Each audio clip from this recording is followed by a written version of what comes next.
Ok, é sempre uma alegria estar entre pessoas que amam a palavra de Deus, que têm interesse em conhecer mais e mais a revelação de Deus aos seres humanos e especialmente as profecias, né? Nós vamos agora iniciar uma série aqui neste grupo e me pediram para fazer uma introdução geral às profecias de Daniel, que são realmente apaixonantes, né? Primeiramente, é bom lembrar que a Bíblia diz que sem profecia o povo se corrompe, perde o rumo, apostata, né? Então, as profecias são como, imagine assim, como uma lanterna que ilumina lá na frente e nos ajuda a manter o rumo, manter a direção correta. Por isso elas são tão importantes, né? Via de regra, se referem ao futuro. E outra coisa muito boa das profecias é que, quando se cumprem, elas reavivam ou reforçam a nossa fé. Eu confesso a vocês que, dos textos que eu estudei antes de me converter, né, um dos que mais me chamaram a atenção, me deixaram assim muito impressionado, foi justamente Daniel 2. Especialmente quando eu descobri, contra alguns críticos que não creem nisso, mas enfim, né, não vem ao caso, quando eu descobri que Daniel foi escrito mais ou menos lá para 500 anos antes de Cristo. Então, como é possível que num capítulo, capítulo 2, usando Deus ali como símbolo, uma estátua, como veremos daqui a pouquinho, né, só vamos recordar a verdade, como é possível que num capítulo o profeta apresente a história da humanidade desde os tempos dele, em Babilônia, até a volta de Jesus, porque a pedra que vem do céu não é outra coisa senão o reino de Deus que vem com a volta de Cristo. Então, são milênios cobertos por um capítulo da Bíblia. E à medida que foram se cumprindo aqueles detalhes da profecia, cada vez mais a confiança na palavra ela se fortalecia, né? Então esse capítulo me deixou muito impressionado, porque era só estudar a Bíblia com os livros de história do lado e ver que realmente o cumprimento das profecias foi preciso, né? Eu não vou ter tempo aqui de abordar esse aspecto, mas é tão preciso, tão correto, que alguns críticos céticos chegam a dizer que então não é possível que Daniel tenha escrito isso há 500 anos antes de Cristo. Deve ter sido um autor posterior. Então vejam que sempre há uma tentativa de escapar dos fatos, né? Só que estudos mostram que, quando você analisa ali é, os termos usados, né, o conhecimento da cultura, unicamente uma pessoa que vivia na corte babilônica poderia ter escrito um livro como esse. Por exemplo, quando ele diz que Nabonido, que era então o rei, né, após Nabucodonosor, Nabonido é, Nabonido era o rei, mas Daniel escreveu que Belsazar era o rei, né? Como podia ser isso? Achavam que era um erro histórico, né? Daniel devia saber disso, então, como não sabia, não foi ele que escreveu. Só que depois encontraram alguns documentos babilônicos, um tablete especialmente lá, Crônica de Nabonidos, informando que quando o pai saía em missões militares, ou, sei lá, tirava algumas férias, quem assumia o trono era o filho, né? O Belsazar. Então, repito, né, somente alguém que estivesse familiarizado com esses costumes da corte poderia ter registrado o fato de que uh, Belsazar era o rei naquele momento, interino, e ele colocaria Daniel como o terceiro no reino. Como que ele era o primeiro e colocaria Daniel como terceiro? Porque a história depois mostrou, o primeiro era o rei, pai dele, depois vinha ele, e Daniel seria o terceiro. Só que Daniel desprezou esse cargo porque não lhe convinha, né? Não era o caso, enfim. Mas não há dúvidas, esse livro ele é antigo e ele mostra o futuro com detalhes, e isso realmente é impressionante. Isso reafirma nossa fé e confiança na palavra de Deus. Então, a título de introdução, hoje nós veremos, assim, como dizem os franceses, en passant, né, de passagem, os capítulos 2, 7, 8, 9 e talvez, se a gente conseguir chegar até meia-noite, os 10 e 11. Não, a gente deixa o 10, 11 e 12 para outro momento, né? Porque ali tem muito detalhe que mereceria um estudo específico só sobre eles. Abre a sua Bíblia em Daniel capítulo 2, então, e enquanto você procura o texto, deixa eu falar mais umas coisinhas. Quando você lê o livro Daniel, você percebe que ele tem uma divisão básica bem marcante. Metade dele tem que ver com história, a história de Daniel, de seus amigos fiéis, os três jovens hebreus, histórias dos reis. não é assim, não tem um teor profético tão distinto, a não ser o capítulo 2, que tem, de fato, um teor profético. Mas do 7 para frente, aí sim, são profecias em sequência, né? Então, o autor organizou dessa forma, né? Metade é a parte histórica, a outra metade é a parte profética. Outra coisa bastante interessante nesse livro, a pedagogia de Deus, ela fica bem evidente, porque ele parte do mais simples e vai para o mais complexo, como sempre deveria ser, né? Então, a profecia Daniel 2 era tão simples que até uma criança consegue entender, né? Na escolinha, né, sabatina ali das crianças, essa história é contada e as crianças compreendem, né? São reinos sucessivos e representados por uma estátua com partes de metais diferentes, enfim. Mas quando chegamos ao 7, depois ao 8, ao 9, a gente vê que a coisa vai ficando mais complexa. Porém, há um paralelismo muito claro, e isso é importante. Os capítulos 2, 7, 8, 9, 10, 11, 12, eles têm paralelos. E esses paralelos nos ajudam a não errar na interpretação.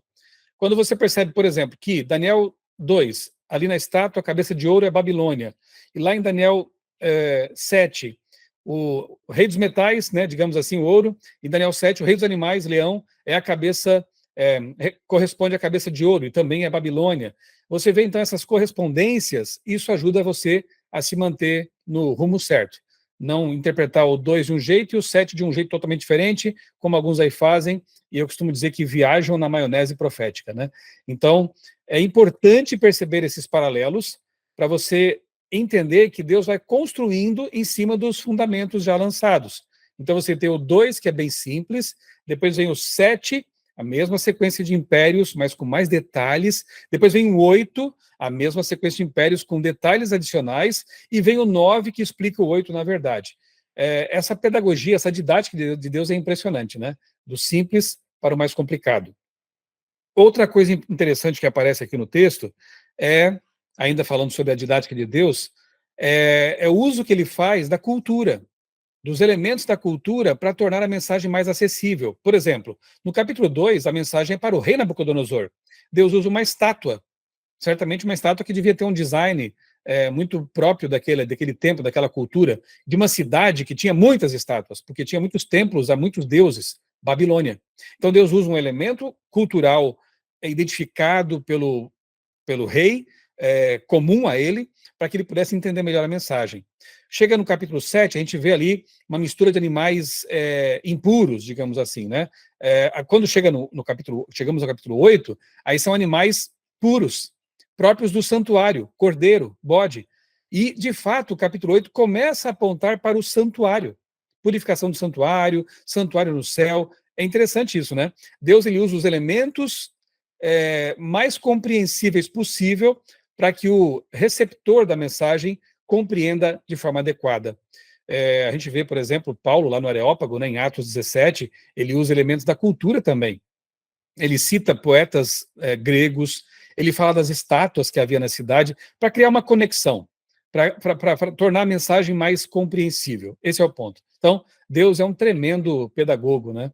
Ele usa uma didática, assim, incrível, a começar pela Bíblia, né? É a palavra de Deus em linguagem humana, é a palavra de Deus com sotaque humano, para que nós possamos compreender uma mensagem que, de outra forma, seria para nós incompreensível, se Deus falasse em sua língua, né? Da sua forma, com seus altos, elevados e inacessíveis pensamentos. Muito bom. Vamos então, feita essa introdução aí, vamos ao capítulo 2. Não vou me demorar nisso aqui, porque acredito que para vocês não seja novidade nenhuma, né?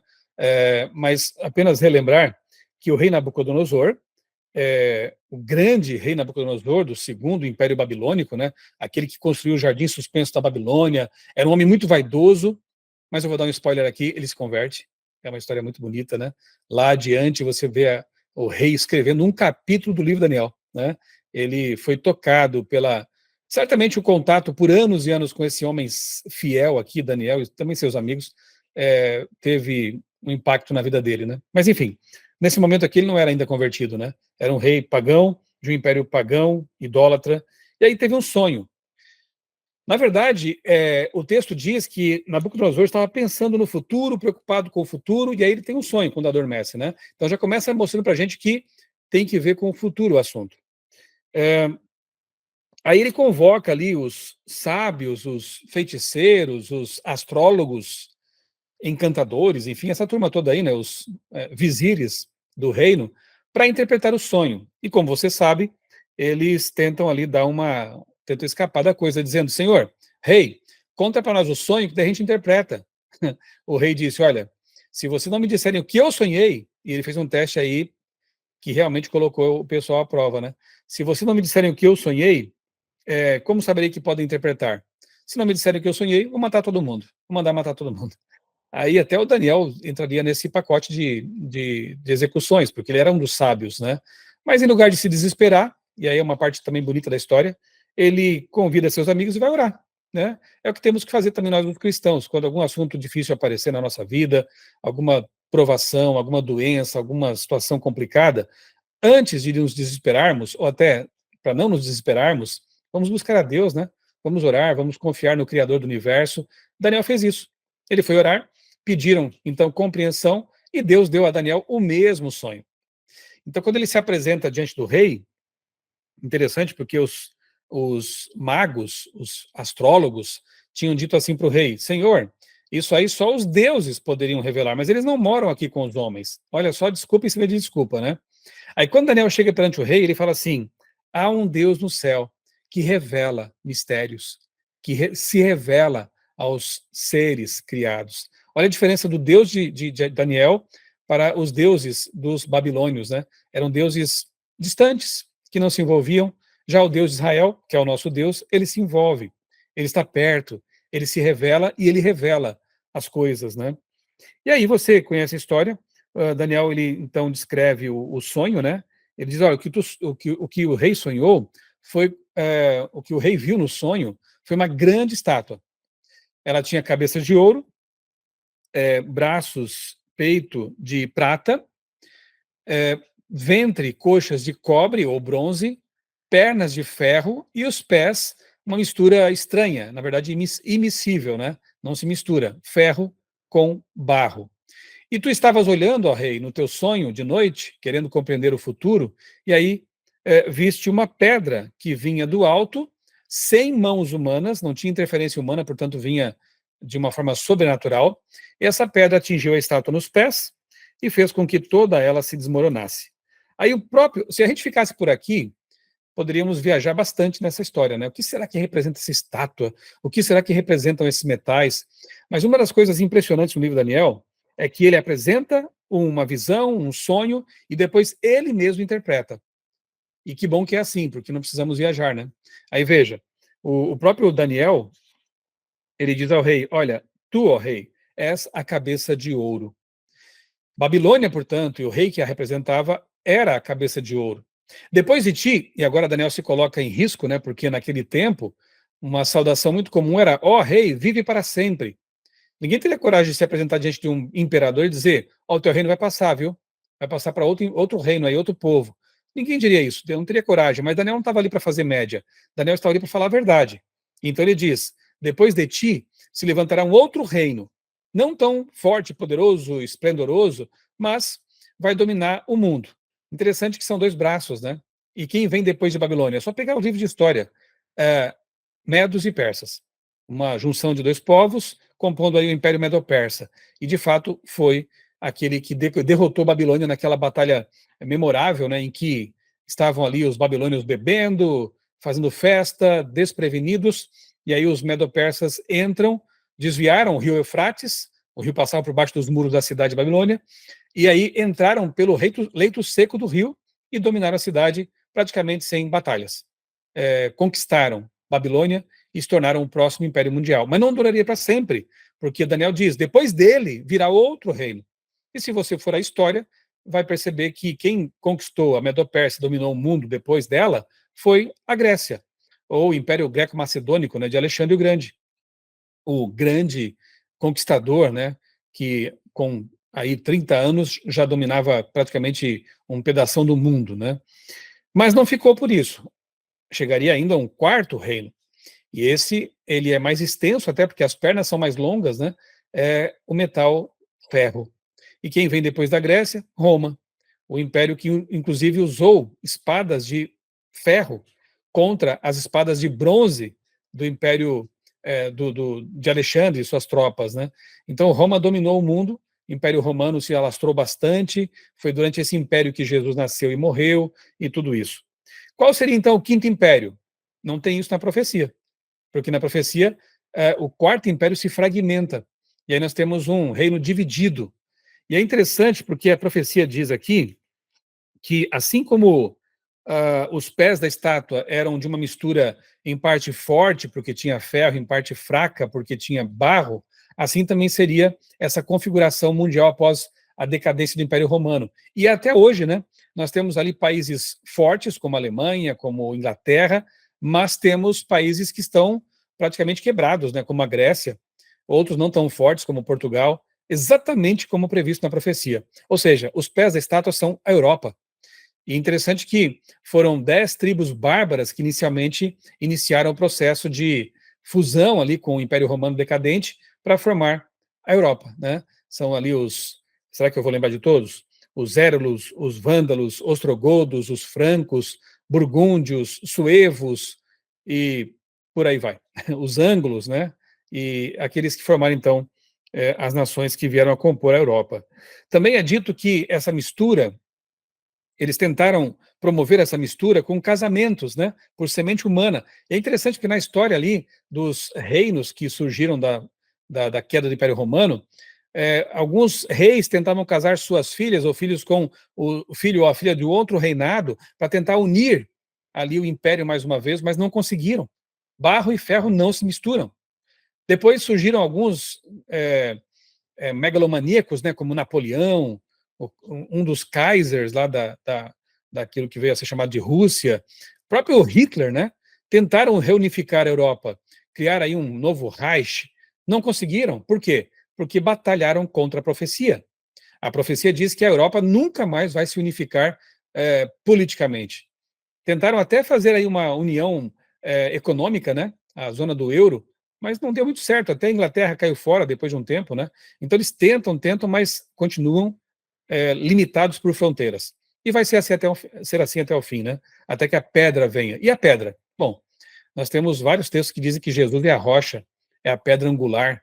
Então, quando essa pedra vem, atinge a estátua e a destrói, é dito que ela se torna um grande monte. Montes, em profecia, assim como chifres, eles representam reinos também. Então, aqui nós temos um reino que toma conta de toda a terra e nunca mais vai passar. Que reino é esse? O reino de Deus, que vem com a volta de Jesus. Simples, né? Capítulo 2 não tem como errar. Mesmo que a gente se esforçasse, a gente não conseguiria, porque a interpretação está muito clara aqui. Vamos então para o capítulo 8. Lembrando que os paralelos são evidentes e que o 2 é a base, né? Aí nós temos os capítulos que vêm, os capítulos proféticos que vêm depois, eles têm que ter paralelos com o 2. Outra coisa importante de nós mencionarmos aqui, que vai ser um pré-requisito para vocês também estudarem depois Daniel, Apocalipse, a questão do historicismo, né? Existem pelo menos 3 escolas de interpretação profética, que são as preterista, futurista e historicista. O nome já é bem autoexplicativo, né? Aqueles que adotam a escola de interpretação profética preterista acham que entendem que tudo já se cumpriu lá no passado, já foi cumprido, né? Por exemplo, os católicos têm essa visão mais preterista, entendem que as profecias aí do Apocalipse, Daniel, já se cumpriram. Os futuristas, e aí nós temos nossos amigos pentecostais que adotam mais esse ponto de vista, né? Os futuristas entendem que as profecias, a maior parte delas está ainda no futuro, ainda vai se cumprir lá adiante. Já os historicistas, e nós adventistas nos estamos nesse grupo, né? E estamos em boa companhia. Por exemplo, eu tenho aqui comigo esse livro aqui que é fantástico, ó, As Profecias de Daniel de Apocalipse e o livro Daniel. Olha só quem escreveu, Sir Isaac Newton. E tem uma visão assim profética muito semelhante à nossa como adventistas, né? Ele era também historicista, ou seja, depois eu vou ler um trechinho aqui desse livro que é bem interessante. Ou seja, entendem os historicistas que as profecias apocalípticas se cumprem ao longo da história, via de regra começando no tempo do profeta e avançando até a volta de Jesus e um pouco além. Então, esse padrão é muito claro e acabamos de ver aqui no Daniel 2. Daniel 2 é uma das maiores provas de que o historicismo é a forma mais clara, evidente e lógica de entender as profecias apocalípticas. os 7, 8, 9, 10 serão da mesma forma, né? Ah, anotem aí mentalmente, então, né? A escola de interpretação profética historicista é a mais óbvia, lógica, evidente. Por quê? Porque a própria profecia mostra que é assim, né? Quando você estudar Daniel, quando estudarmos, né, Daniel 8, ali a profecia das 2.300 tardes e manhãs, se aquilo não for entendido de forma histórica, historicista, com cumprimento ao longo da história, inclusive com o princípio dia-ano, que Isaac Newton também adotava, e os protestantes também, não é invenção adventista, a profecia não faz sentido, não chega a lugar nenhum. Mas quando entendemos sob a ótica historicista, inclusive com o princípio dia-ano nas profecias apocalípticas, se encaixa tudo direitinho, ok? No capítulo 7, nós temos aqui um sonho também profético, né? Basicamente a mesma coisa do capítulo 2, são reinos sucessivos, só que os símbolos são diferentes. E é dito aqui no verso 2, eu vou pular os versos, não vou ler tudo com vocês, né? Porque senão vira uma vigília mesmo. No verso 2, a gente lê assim, ó.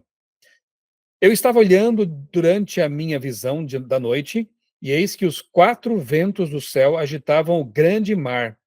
4 animais grandes, diferentes uns dos outros, subiam do mar. Em profecia apocalíptica, mar, águas, representam. É só você checar lá em Apocalipse 17, 15, eu acho. Mar, águas representam povos, multidões, nações, línguas. Então, essa visão tem que ver com um grande mar agitado, convulsões, guerras, batalhas envolvendo a humanidade. É isso, né? E, de fato, a sucessão dos reinos envolveu batalhas, grandes batalhas, né? Que animais que ele viu? 4 animais, né? Vamos ver aqui, no verso 4. O primeiro animal era como o leão, animal ou besta, né? No Apocalipse aparece a expressão besta, que também é animal, portanto, lá em Apocalipse 13, 2 bestas são 2 animais. Animais são reinos, poderes. Fica mais fácil entender o Apocalipse quando você estuda Daniel, viu? Vamos lá. O leão tinha asas de águia, e enquanto eu olhava, suas asas foram arrancadas e foi levantado da terra e posto em pé para que andasse como homem, e foi dada a ele uma mente humana. A seguir apareceu um segundo animal, semelhante a um urso, o qual se levantou sobre um dos lados.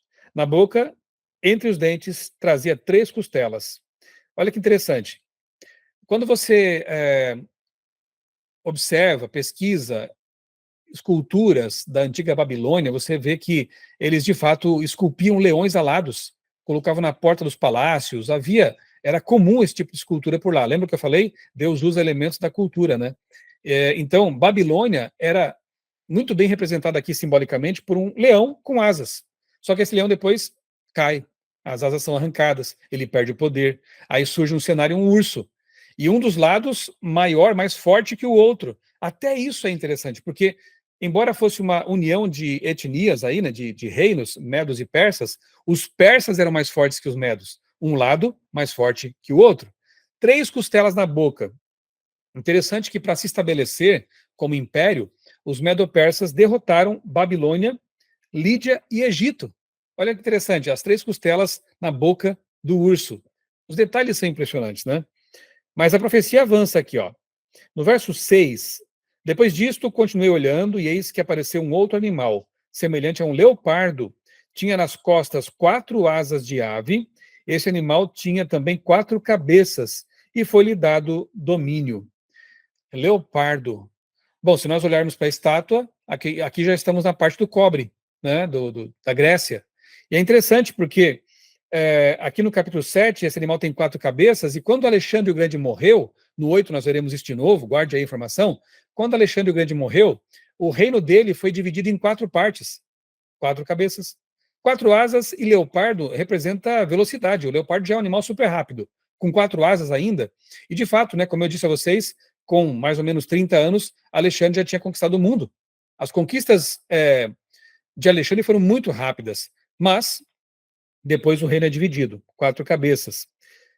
Ptolomeu, Seleuco, Cassandro e Lisímaco, os generais de Alexandre que dividiram o reino. Mas não fica por aí. Verso 7. Depois disto, eu continuava olhando em visões de noite, e apareceu o 4º animal terrível e espantoso, forte, tinha grandes dentes de ferro. Olha que interessante. Na estátua, quem era a perna de ferro? Ou quem era a quem representavam as pernas de ferro. Isso mesmo, Roma. E aqui nós temos um quarto animal que vem depois da Grécia e que tinha dentes de ferro. É também Roma, obviamente, né? Tinha grandes dentes de ferro, ele devorava, fazia em pedaços e pisava com os pés o que sobrava. Foi um império poderoso mesmo. Era diferente dos outros animais que apareceram antes dele e tinha 10 chifres. 10 dedos, 10 chifres. Chifres também representam, como eu disse, reinos, reis. Então, aqui nós temos os 10 reinos que formaram a Europa. Olha que interessante, de novo, né? Enquanto eu observava os chifres, aqui vem a novidade. Não falei para vocês que sempre há uma adição de mais informações? Isso aqui não apareceu no capítulo 2. Enquanto eu observava os chifres, eis que entre eles subiu outro chifre pequeno, diante do qual 3 dos primeiros chifres foram arrancados. Eis que neste chifre havia olhos, como olhos de ser humano, e uma boca que falava com arrogância. No capítulo 8 fala até que ela proferia blasfêmias. Interessante. Newton, protestantes, eu quero dizer isso porque, eu quero enfatizar isso, porque alguns acham que é uma invenção adventista, né? É claro que os adventistas avançaram muito na compreensão das profecias de Daniel e Apocalipse, mas há detalhes que não são defendidos unicamente pelos adventistas, como o caso do princípio dia-ano, ou a identificação do chifre pequeno como sendo o papado. Não é uma coisa exclusiva dos adventistas, né? Agora, se torna óbvio que tem que ser o papado por vários detalhes que veremos ainda mais adiante. Mas aqui já vemos alguma coisa interessante. O papado, para se estabelecer como um reino diferente, ele derrota, ele tira de cena 3 poderes, 3 tribos bárbaras: os Érulos, os Vândalos e os Ostrogodos. Olha o que diz aqui, que para esse chifre pequeno se estabelecer, foram arrancados 3 chifres. Outros chifres foram arrancados. Então, isso está na história também, né? A derrota dos Érulos, Vândalos e Ostrogodos. Esse chifre surge entre aqueles chifres, ou seja, surgiu na Europa. Quando você vai a Apocalipse 13, você vê que a besta do mar, ela surge no mar, uma região densamente povoada. E não era outra senão a Europa nesse tempo, né? Já a besta da terra é o oposto, né? Surge no local não tão povoado. Nós entendemos ser os Estados Unidos da América. Mas não quero fazer aqui agora mistura de assuntos, né? Mas é inevitável a gente perceber os paralelos também com Apocalipse 13. Bem, esse chifre pequeno tinha uma boca que proferia arrogâncias e, como diz o capítulo 8, também blasfêmias. Lá no capítulo 13 de Apocalipse, eu falei que não queria fazer isso, mas é inevitável, você vê a besta do mar também proferindo blasfêmias e arrogâncias, perseguindo o povo de Deus, como veremos aqui no capítulo 8 também. Interessante, né? Continuei olhando, verso 9, até que foram postos uns tronos, e o ancião de dias se assentou. Isso aqui é muito bonito, gente. É muito importante também. Quando chega aqui ao momento da ponta pequena, do chifre pequeno, depois de Roma, portanto, já caminhando para o fim da história, é óbvio que isso aqui preocupa, né? Porque é um poder que persegue, é um poder que é arrogante, é um poder que blasfema o nome de Deus, é um poder que, como veremos daqui a pouquinho, mudou os tempos e a lei de Deus. Daniel tem uma visão do céu. É como se Deus estivesse fazendo assim: Daniel, eu sei que você está preocupado vendo a agitação aqui no mundo, esses impérios, e agora um poder que vai tentar mudar a minha lei sagrada, mas olha agora para cima, olha para o céu. E aí Daniel vê lá no céu o ancião de dias em seu trono, Deus em seu trono. Ou seja, é uma forma de Deus mostrar para Daniel, para o seu profeta, e para nós também, que ele está no controle. Parece que tudo está meio caótico, né? Reinos sucessivos, batalhas, guerras, agora um poder religioso aqui no tempo do fim, perseguindo o povo de Deus, mudando a lei de Deus. E aí, é óbvio que Daniel deve ter ficado preocupado com tudo isso, mas Deus diz: não se esqueça, Daniel, eu estou no trono, eu governo. E esse recado é para nós também. Ainda que pareça que o mundo está caótico, e está mesmo, né? Ainda que pareça que a mentira, as heresias avançam, Deus, ele tem o controle. Não nos esqueçamos disso. Deus está no seu trono e no seu santo templo. E nós temos que confiar em Deus. Bom, aí Daniel tem essa visão incrível, né? E depois ele baixa a cabeça e volta a contemplar cenas da terra. No verso 11. Continuei olhando, por causa do som das palavras arrogantes que o chifre proferia, fiquei olhando e vi que o inimigo, o animal, foi morto, e o seu corpo foi destruído e entregue para ser queimado. Quanto aos outros animais, foi-lhes tirado o domínio. Perderam poder, né, os reinos do passado, mas foi-lhes dada prolongação de vida por um prazo de um tempo. Eu estava olhando nas minhas visões de noite, e eis que vinha com as nuvens dos céus alguém como o filho do homem. Quem é o filho do homem? É Jesus, né? Jesus aparece em cena aqui, olha que interessante. Depois do verso 14, foi-lhe dado o domínio, a glória e o reino. A pedra está aqui agora, viu? Foi-lhe dado o domínio, o reino. O seu domínio é domínio eterno, como a pedra se tornou um reino eterno, que não passará. O seu reino jamais será destruído. Exatamente a pedra de Daniel 2. E aí, o restante do capítulo traz a interpretação que eu já dei para vocês, né? Os reinos sucessivos. Deixa eu ver mais alguma coisa aqui que a gente não mencionou. No verso 25, falando aqui do chifre pequeno, tá? Que é o detalhe que não apareceu no capítulo 2. É o detalhe a mais, no capítulo 7. Esse poder, chifre pequeno, fará contra o Altíssimo, oprimirá, perseguirá os santos do Altíssimo e tentará mudar os tempos e a lei. Não pode ser outro poder a não ser a Igreja Romana, porque inicialmente Constantino, o imperador romano, que instituiu o primeiro decreto dominical, e depois a Igreja Romana aceitou isso, né? E passou a autorizar, digamos assim, a guarda do domingo e não mais a do sábado. Então, isso está aqui na profecia. Esse poder mudaria os tempos e a lei. O único mandamento que tem que ver com o tempo é o sábado, né? É um templo no tempo. Então, a profecia é tão precisa que mostra, inclusive, o que esse poder arrogante fez ao se colocar até no lugar de Deus, né? Bem, é dito também aqui que esse poder teria uma atuação, um poder bastante assim acentuado durante um tempo, tempos e metade de um tempo. O que é isso? Quando a gente vai a Daniel 4,16, a gente vê que se passaram 7 tempos sobre o rei Nabucodonosor, e a gente fica sabendo que foram 7 anos em que ele ficou ali como um animal praticamente, né, pastando, né, com aquela doença, provavelmente licantropia. Então, tempos representam anos. Então, aqui nós temos 1 ano, 2 anos e metade de 1 ano, ou seja, 3 anos e meio. Quando nós convertemos isso para dias, nós temos 1.260 dias. Só que nós sabemos que dia em profecia apocalíptica representa 1 ano. Então, nós temos 1.260 anos. Olha que interessante. Esse mesmo período aparece em Apocalipse 13, em Apocalipse 12 também, em Apocalipse 11, sob formas diferentes. Lá em Apocalipse tem 42 meses, dá 1.260 dias também, ou anos. Em Apocalipse aparece de forma clara, 1.260 anos, em Apocalipse 12, é o mesmo período, ou seja, é o tempo em que a Igreja Romana teve supremacia e autoridade estatal, porque estava unida com o Estado, para perseguir o povo de Deus. Você ouviu falar em Inquisição? Pois é, foi nesse período aí, terrível, né?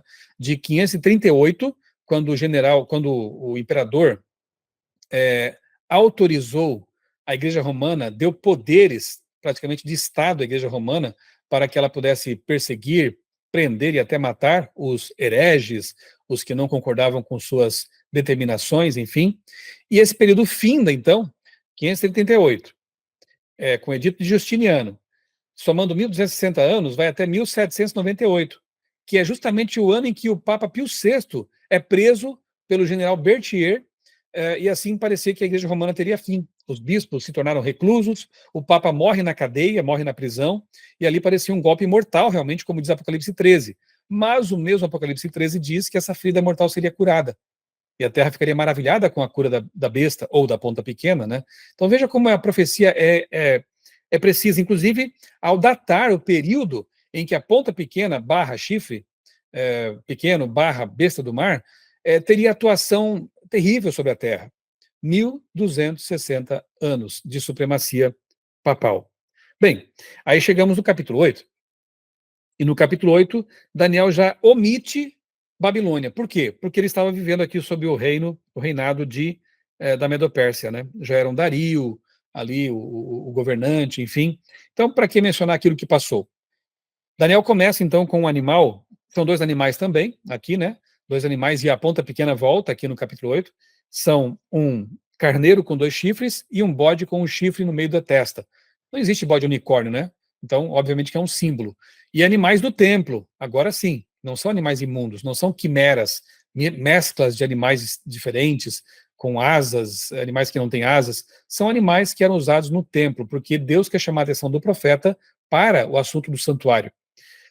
É interessante, né, quando as pessoas não levam em consideração o que eu acabei de falar para vocês, dos paralelismos, né, proféticos, de que Daniel 2, 7, 8, eles têm paralelos, cobrem o mesmo período, elas começam a interpretar as coisas de uma forma muito estranha. Eu me lembro que quando aconteceu lá em Nova York aquele atentado terrorista, nas Torres Gêmeas do World Trade Center, alguns evangélicos disseram assim, agora a profecia de Daniel 8 se cumpriu.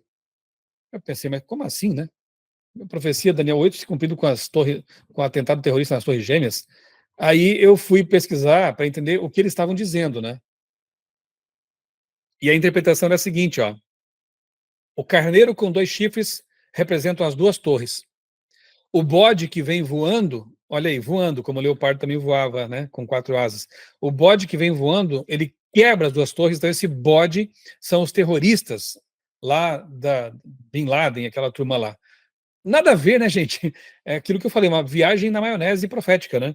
Porque bastaria que eles lessem o fim do capítulo, ou o restante do capítulo, né, para ler o seguinte, olha só no verso 20. Aquele carneiro com 2 chifres que você viu são os reis da Média e da Pérsia. Olha só, está aqui. Não tiveram nem a boa vontade, ou tiveram preguiça de ler o resto do capítulo, porque o próprio capítulo responde quem é o carneiro. E depois diz, olha, o bode peludo é o rei da Grécia. O nome está aqui. Antes de haver Grécia, já estava dito aqui na profecia que seria a Grécia que derrotaria o carneiro. O urso tinha 2 lados, a estátua tinha 2 braços, o carneiro aqui tem 2 chifres, os 3 representam a Medo-Pérsia, né? 2 reinos juntos. E aí vem o bode, que corresponde ao bronze da estátua, que corresponde ao leopardo com 4 cabeças. O bode vem e atinge o carneiro, mata o carneiro, e aí o chifre notável, que só pode ser Alexandre, porque aqui é o maior dos seus governantes, né? O chifre é quebrado, não por mãos humanas, não foi batalha. E de fato, olha só que interessante, aqui são mais detalhes que a profecia adiciona. Alexandre morreu sem batalha. Entende-se que talvez tenha sido uma doença, alguma coisa assim, e ele morre. E não deixa herdeiros. Aliás, parece que ele tinha um bebê, mas mataram o bebê. Aí os generais dele, olha só o que diz a profecia, olha aqui o verso 22. O fato de o chifre ter sido quebrado, levantando-se 4 chifres no lugar dele, significa que 4 reinos se levantarão desse povo, mas não com força igual a que tinha, aqui o Alexandre tinha, né? Quando se aproximar o fim desses reinos e as transgressões, e aí o texto continua, né? Veja, a correspondência com o leopardo com 4 cabeças e 4 asas, os 4 generais de Alexandre que dividiram o império, Cassandro, Seleuco, Lisímaco e Ptolomeu. Interessante, não? Que pena que as pessoas não leem, né, com atenção o que está tão claro aqui, né? Mas tem um detalhe que no capítulo 8, inclusive deixou Daniel preocupado, e marcou, inclusive, o nascimento do movimento adventista milerita, é o verso 14. Olha que interessante. Ele vê aqui no capítulo 8, esse chifre pequeno perseguindo o povo de Deus, lançando a verdade por terra, no verso 12 aqui, ó, tudo que ele fez prosperou. Aí ele pisou o santuário, essa verdade do santuário, e é dito assim, ó, verso 13. Depois ouvi um santo que falava com outro santo, 2 anjos dialogando. E lhe perguntou, até quando vai durar a visão do sacrifício diário, ou do contínuo, né, que tinha que ver com o santuário, suprimido e da transgressão desoladora, até quando o santuário e o exército ficarão entregues para que sejam pisados aos pés? Ele me disse, até 2.300 tardes e manhãs, e depois o santuário será purificado. A palavra hebraica aqui para purificado pode ser também entendida como restaurado, vindicado, alguma coisa assim, né? Aqui teríamos que fazer um estudo mais completo, mais detalhado sobre a questão do santuário de Israel, Levítico 16, Êxodo ali, né? Para entender a purificação do santuário. Mas basta dizer que uma vez por ano, o santuário de Israel era purificado no dia do Yom Kippur, o dia do juízo, da purificação do santuário, né? E que o santuário terrestre era uma representação do santuário celestial. Se você lê Hebreus, no Novo Testamento, você percebe que ali Paulo está contrastando o tempo todo realidades terrenas com as celestiais. Ele fala, havia um santuário terrestre, mas há um santuário celestial, não feito por mãos humanas. Os da terra eram figura e sombra do celestial. Em Apocalipse 11, 19, João tem uma visão do santuário celestial também, e lá ele viu a Arca da Aliança. Então é indubitável, não tem como você negar o fato de que há um santuário no céu, do qual o da terra era apenas uma representação, era um símbolo, né?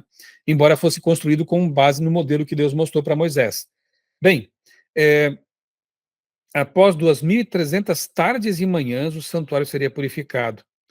Daniel ficou tão, assim, ficou confuso, ficou preocupado, deve ter pensado que essa profecia tinha relação com o santuário da terra, e aí você tem que lembrar que o Jeremias havia profetizado que os hebreus ficariam na Babilônia por 70 anos. E esse período estava quase já chegando ao seu fim. Então Daniel queria que o povo voltasse para Jerusalém. Ele não voltou porque já estava com 90 e poucos anos quando isso aconteceu. Mas ele queria muito que o povo voltasse para lá, que reconstruísse o templo, né, como de fato eles fizeram depois. E aí ele ouve 2.300 tardes e manhãs. O que quer dizer isso? Será que vai demorar tanto tempo assim para o santuário ser restaurado? Não veremos isso acontecer? Vai falhar a profecia de Jeremias? Daniel estava pensando na terra, no santuário da terra. Mais ou menos o engano que Guilherme Miller e outros cometeram ao pensar que a terra fosse o santuário. E achavam que, então, no fim dessa profecia, Jesus voltaria. Você sabe do assunto, né? O grande desapontamento de 1844, prefigurado ali em Apocalipse 10. Não era a terra. Tanto é que, para entender essa profecia, nós temos que voltar lá para Gênesis, quando fala assim, foi tarde e manhã o primeiro dia, tarde e manhã o segundo dia, tarde e manhã o terceiro dia. É a forma bíblica de marcar o passar dos dias. Então, tarde e manhã representa um dia de 24 horas. Opa, então aqui nós temos 2.300 tardes e manhãs, ou seja, 2.300 dias. Mas você já sabe, um dia em profecia equivale a um ano. Né? Então nós temos aqui uma profecia de 2.300 anos proféticos. Era muito tempo. Ia muito longe. Bem, aí no capítulo 9, antes de chegar ao 9, deixa eu ler aqui para vocês uns trechinhos que eu prometi e acabei esquecendo, do livro aqui de Isaac Newton.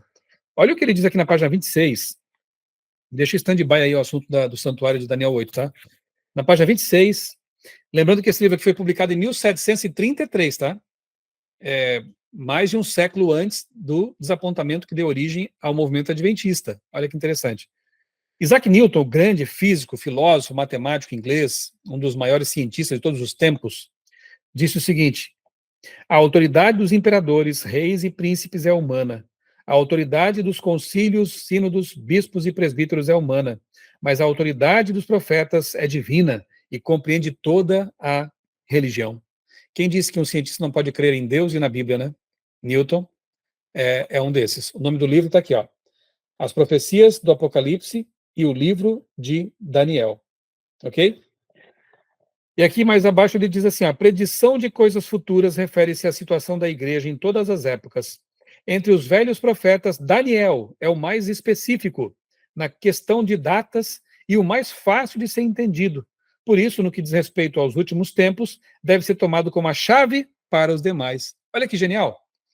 Exatamente o que a gente crê e o que 100 anos depois Miller, né, iria ensinar. Daniel é a base. Ele é tão claro, que você pode compreender as demais profecias com base naquilo que Daniel explicou, né, em seu livro.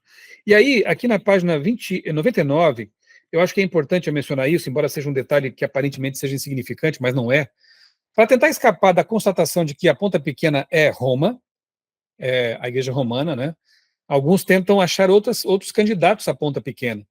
E um desses candidatos seria Antíoco Epifânio, um indivíduo que viveu no tempo lá da Medopérsia, né? Olha só como Isaac Newton, já naquele tempo, ele refutava essa ideia de que Antíoco Epifânio seria a ponta pequena.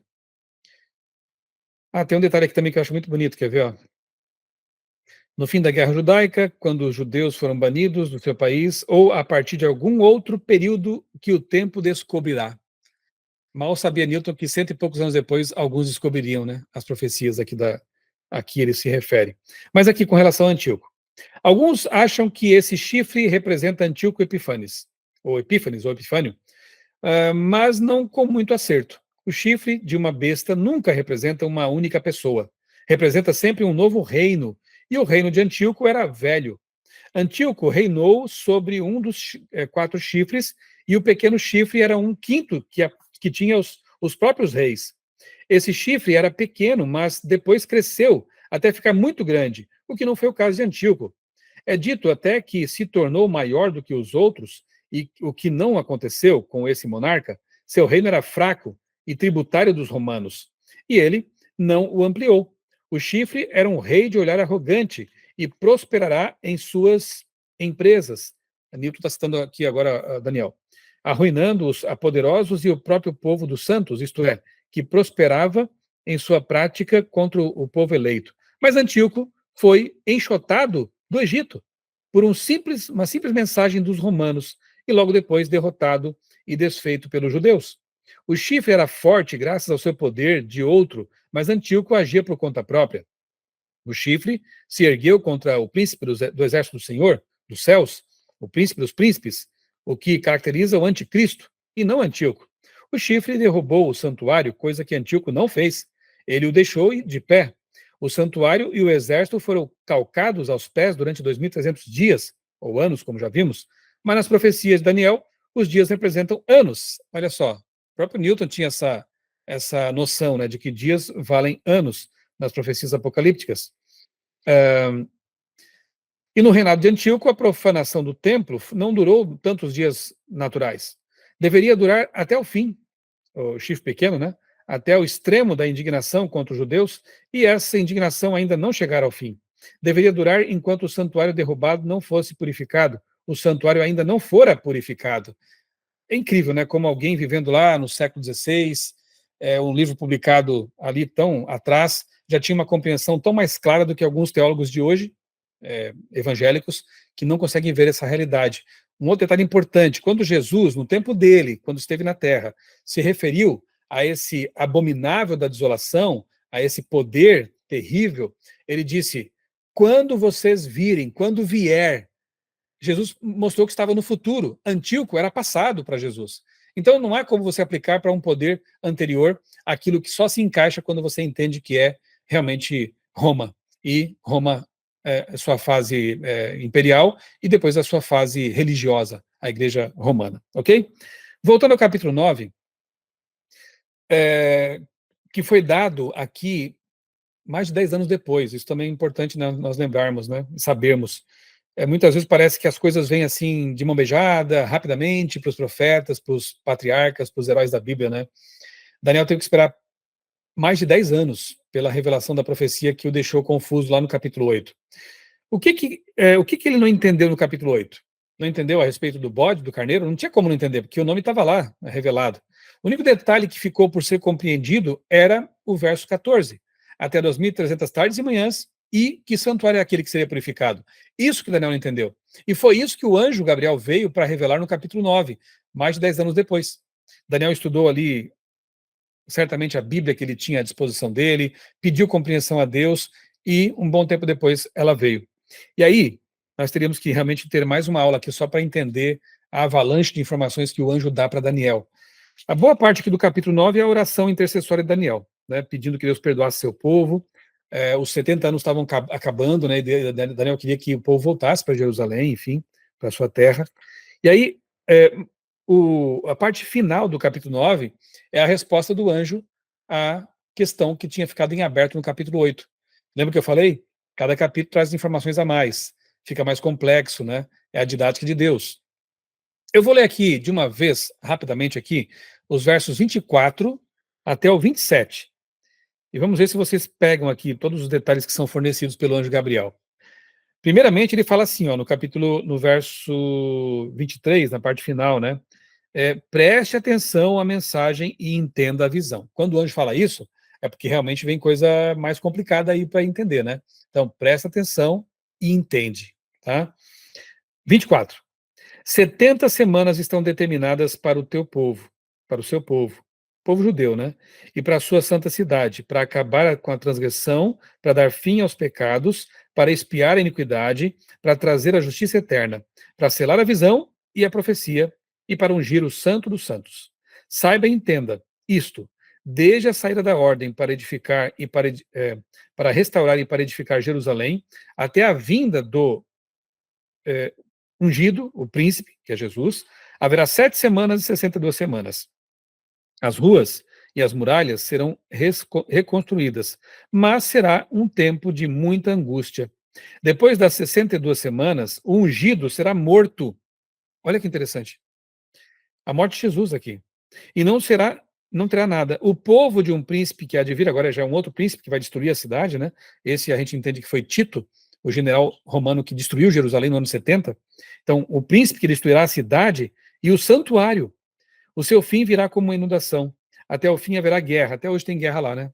De fato. Ele fará aliança com muitos, agora já fala de Jesus novamente. Ele, o príncipe que foi morto, fará uma aliança com muitos por uma semana. Na metade da semana fará cessar o sacrifício, a oferta de cereais.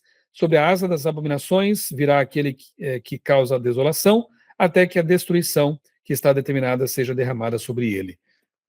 Ufa, é muita coisa, né? Muita informação aqui em poucos versos.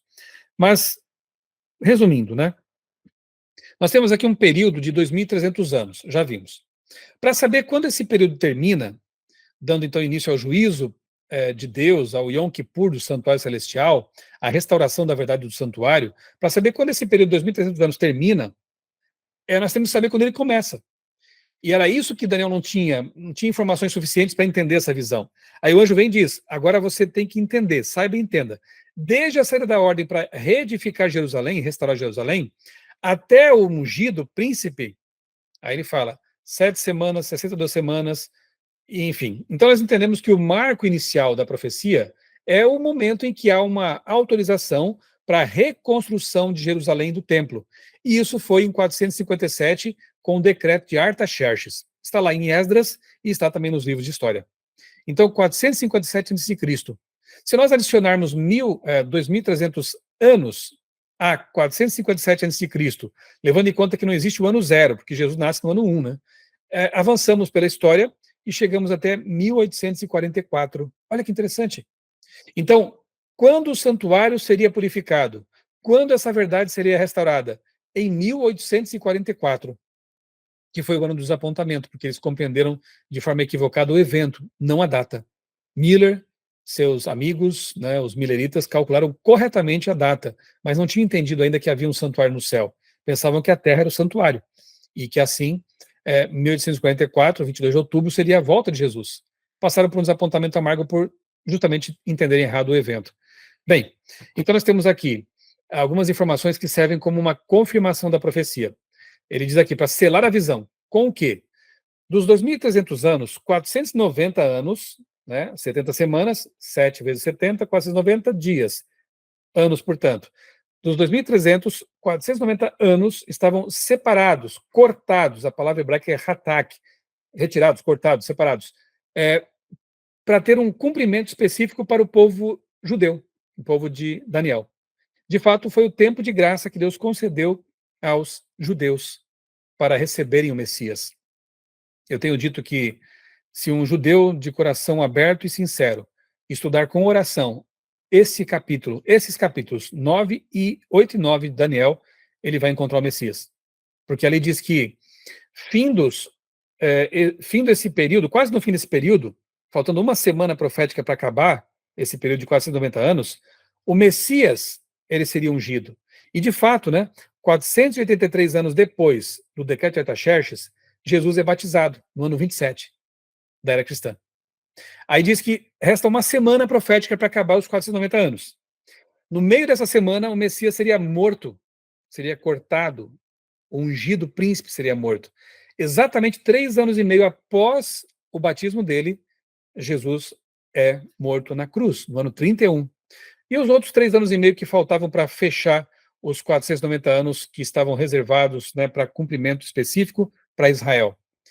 Lembra que Jesus falou assim para os discípulos? Olha, primeiro vocês vão e preguem para as ovelhas perdidas da casa de Israel. Olha que interessante, havia ainda um tempo de graça, de oportunidade para o povo de Israel. E de fato é nesse período que muita gente se converte. Lembra que Pedro pregou lá em Atos 2, num dia, se converteram 3.000 pessoas? Depois se convertem fariseus, Nicodemos, José de Arimateia, até soldados romanos também se converteram aí nesse pacote, né? Então, muita gente foi se convertendo nesse período de graça. Até que no ano 34, os líderes judaicos, eles apedrejam Estevão e rejeitam Jesus, a quem Estevão pregava. Então nós entendemos que esse momento ali, ele marca a rejeição da nação como povo escolhido, não dos judeus. Judeus, tanto quanto nós, brasileiros, gentios, podem se converter, podem aceitar o Messias, mas Israel perdeu o status de nação escolhida, porque ele fora dado o tempo de 490 anos para que aceitasse o Messias, se arrependesse de seus pecados. Inclusive o texto diz, para trazer justiça eterna. Quem é a justiça eterna? É Jesus, né? Então a profecia ali, Daniel 9, ela se aplica de modo muito especial a Jesus. E é dito que os eventos ligados a Jesus são o selo da visão. Ou seja, é um carimbo garantindo que essa visão é correta. Bem, se o batismo de Jesus, se a morte dele aconteceram exatamente no momento certo predito pela profecia, é óbvio que o restante dela também é preciso. E leva, os outros 1.810 anos levam até 1844, né? É a data é o ano do fim dessa visão, que acontece ali justamente, como eu já disse, o grande desapontamento, que dá origem ao movimento adventista, que vai ser depois a Igreja Adventista do Sétimo Dia. Então nós surgimos de um desapontamento? Sim, não tem problema. Foi profético, né? Apocalipse 10, deixa eu comentar mais um detalhezinho aqui, o tempo já está bem avançado, né? E é muita coisa para a cabeça, eu sei, depois você pode reassistir, pausando, né? Apocalipse 10 fala de um desapontamento. Há um anjo em pé com um livro aberto. O único livro que estava fechado na Bíblia é Daniel. Daniel 12, você vê lá que Daniel recebe uma ordem, fecha, sela, encerra as palavras desse livro. Aí no capítulo 10 aparece um anjo com um livro agora aberto, um livrinho. É um livro pequeno, 12 capítulos apenas. É um livrinho aberto. Então o livro de Daniel está aberto. E é dito para João, pega e devora. João obedece, come o livro. Isso é fácil de entender a metáfora, né? Ele devora a mensagem, assimila a mensagem. Ela é doce na boca, amarga no estômago. Assim como foi doce para os mileritas anunciarem que Jesus voltaria dali poucos anos. Mas quando a coisa não aconteceu, quando o evento anunciado não aconteceu, foi amargo, foi uma decepção. Verso 10 fala isso. Pena que eles não deram atenção especial ao verso 11 de Apocalipse 10, que é o último verso desse capítulo, que diz assim: agora importa que você ainda profetize a muitas nações, tribos, línguas e povos. Ou seja, depois de passar pelo desapontamento, pela amargura da experiência que haviam passado, vivido, eles deveriam profetizar ao mundo todo. É exatamente o que a igreja tem feito, né, adventista. Não é das maiores igrejas, mas ela tem profetizado por todo o planeta, tem anunciado a volta de Jesus por meio da internet, canais de TV, clínicas, hospitais, escolas, rádios, imprensa, editoras. Está presente em quase todos os países do mundo, cumprindo essa missão. E não é vergonha nenhuma pensar que isso tenha derivado de um desapontamento, porque se pensarmos bem, o próprio cristianismo nasceu de um desapontamento. A cruz do Calvário foi um terrível desapontamento para aqueles que esperavam um Messias idealizado. Eles queriam um Messias político, que libertasse o povo de Israel do jugo romano, gostavam desse Messias porque dava pão de graça, peixe de graça, curava. Mas quando ele morreu na cruz, a maioria foi embora, a maioria abandonou o Messias. Um punhado de pessoas sinceras, homens e mulheres, permaneceu ali orando a Deus, pedindo explicação do que tinha acontecido, e ela veio. Discípulos de Emaús, ali em Lucas, né, são um bom exemplo disso, estavam caminhando para casa, desanimados, assim, com as esperanças destruídas. Jesus aparece para eles, eles entendem as profecias finalmente, coisas que eles já tinham lido, mas não tinham compreendido, e aí voltam entusiasmados para contar o que tinham visto. Jesus estava vivo. Então, desse punhado de pessoas provadas, peneiradas, digamos assim, com esse punhado de pessoas, Deus cria a igreja cristã. Com aquele punhado de pessoas lá no século XIX, que passou pelo desapontamento, a imensa maioria abandonou o movimento, voltou para suas igrejas de origem, ou até perdeu a fé. Com aquele punhado de pessoas sinceras, que clamaram a Deus por explicação, Deus criou um movimento também, um movimento adventista. Então isso é muito bonito de se ver, né? E mostra para a gente que nós estamos vivendo um tempo profético, estamos vivendo um tempo do período aí do Yom Kippur, do Santuário Celestial. Temos que estar como os hebreus ficavam no tempo do Yom Kippur, né, no dia do Yom Kippur, com o coração contrito, reverentes, tendo certeza do perdão de Deus, para que possamos também passar por esse julgamento e um dia, em breve, ver Jesus voltar, que é a nossa grande esperança. Queridos, para mim, estudar Daniel é reavivar a minha fé, é me dar a certeza de que as profecias bíblicas são precisas, de que tudo que Deus anunciou se cumpre, e que o pouquinho que falta se cumprir, vai se cumprir. E nós teremos a nossa grande esperança em breve concretizada, cumprida, com a volta de Jesus. Um dia conheceremos Daniel, poderemos conversar pessoalmente com ele e saber dele, né, como foi ter essas visões, como foi ter essa experiência com Deus, será algo realmente muito maravilhoso. Por hora é isso, né? Eu falei que seria uma grande introdução às profecias de Daniel. Depois, que bom que vocês terão aí um período para analisar cada uma delas em detalhes. Espero que vocês se lembrem de tudo que foi dito aqui nesta noite. Gostaria de agradecer, pastor Michel, muito obrigado pelo estudo. É uma bênção a gente estar vendo esse tempo profético e ver que Jesus está muito perto de voltar, sabe? Então, gostaria de agradecer demais pelo estudo, que Deus abençoe o senhor e que possa estar mais vezes conosco aqui.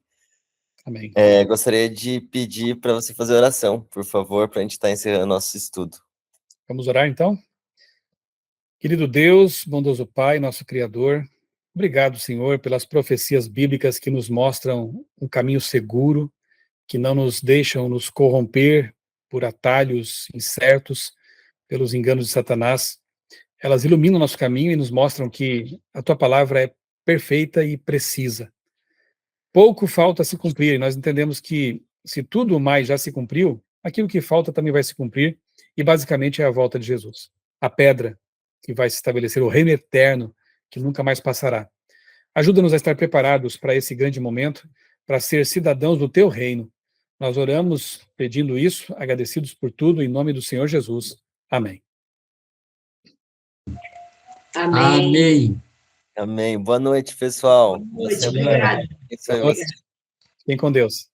Amém. Amém.